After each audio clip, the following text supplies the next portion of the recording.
Welcomed families and friends to Data SN Vision Info YouTube channel. The history of science and technology in Jamaica.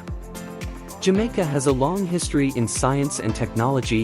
In 1879, the governor of Jamaica created the Institute of Jamaica for the encouragement of literature, science, and art in Jamaica. Jamaica was among the earliest developing countries to craft a scientific law to guide the use of science and technology for the exploitation of domestic natural resources. It was one of the first countries in Western Hemisphere to gain electricity, build a railway, and to use research results to boost sugar cane production. In 1960, the Scientific Research Council, SRC, was established, with a mandate to collect, collate, and review information concerning scientific research schemes or programs relevant to the development of the resources of Jamaica and to establish and maintain a scientific information center for collection and dissemination of scientific and technical information.